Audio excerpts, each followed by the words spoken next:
প্রথম নারী প্রধানমন্ত্রী হিসেবে নেপালের ইতিহাসের অংশ হলেন দেশটির প্রথম নারী প্রধান বিচারপতি সুশীলা কার্কি। দেশটিতে চলমান অনিশ্চয়তার মধ্যে জেনজি আন্দোলনকারীদের দাবি অনুযায়ী সুশীলা কার্কিকে প্রধানমন্ত্রী হিসেবে নিযুক্ত করেছেন প্রেসিডেন্ট রামচন্দ্র পৌডেল।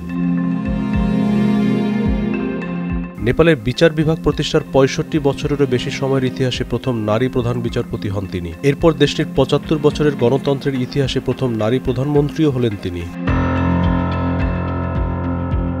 বিচারপতি হিসেবে দায়িত্ব পালনকালে দুর্নীতির প্রতি জিরো টলারেন্স নীতি দেখিয়েছিলেন সুশীলা কার্কি। এর মধ্য দিয়ে বেশ পরিচিতি পেয়েছিলেন তিনি। সুশীলা প্রভাবশালী গোষ্ঠীর স্বার্থের বিরুদ্ধে অবস্থান নিয়েছিলেন, আর এটাই হয়তো তার সর্বোচ্চ বিচারিক পদ হারানোর কারণ হয়ে দাঁড়িয়েছিল। কারণ দায়িত্ব নেয়ার ১ বছরের কম সময়ের মধ্যে সরকার তাকে অভিশংসনের উদ্যোগ নেয়। জনগণের চাপে সেই প্রস্তাব শেষ পর্যন্ত বাতিল হলেও হতাশ হয়ে সুশীলা কার্কি নিজেই পদত্যাগ করেন।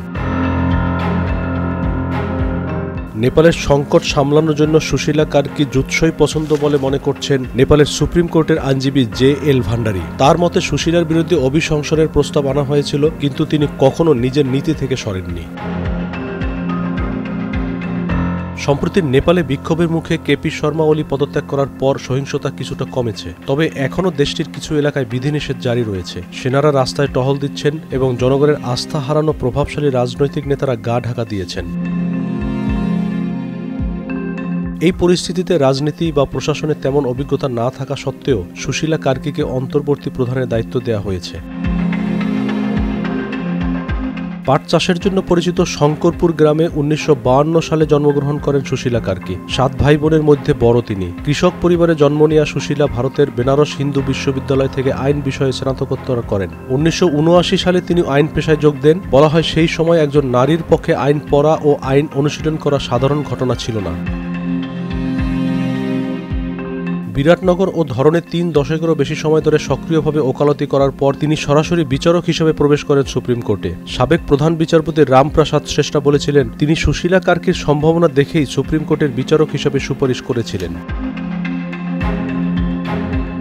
নেপালের কংগ্রেস নেতা ও দেশটির সাবেক যোগাযোগ মন্ত্রী জে.পি. গুপ্তকে দুর্নীতি মামলায় দোষী সাব্যস্ত করার পর বিচারক হিসেবে আলোচনায় আসেন সুশীলা কার্কি। বিবিসির সাথে আগের এক সাক্ষাৎকারে তিনি বলেছিলেন যে তিনি প্রায়ই তার বেঞ্চে দুর্নীতির মামলা শুনানি করেন। শিক্ষার্থী থাকাকালে সুশীলা কার্কি নেপালি কংগ্রেস এনসি দলে যুক্ত ছিলেন। সে সময় রাজনীতিতে তার বেশ প্রভাব ছিল। পরে ১৯৯০-এর দশকে পঞ্চায়েত ব্যবস্থার বিরুদ্ধে আন্দোলনে অংশ নেন সুশীলা। এ সময় তিনি কিছুদিন জেলেও ছিলেন। দুর্নীতির বিরুদ্ধে জোরালো বার্তা দেয় নিজের খ্যাতি কিংবা তাকে নিয়ে বিতর্ক, এই দুইয়ের মধ্যে কঠিন পরিস্থিতিতে আশার আলো হিসেবে কাজ করাই এখন সুশীলা কার্কির জন্য সবচেয়ে বড় চ্যালেঞ্জ। এই চ্যালেঞ্জকে সুযোগ হিসেবেই মনে করা হচ্ছে। মুস্তাফিজুর রহমান, নয়া দিগন্ত।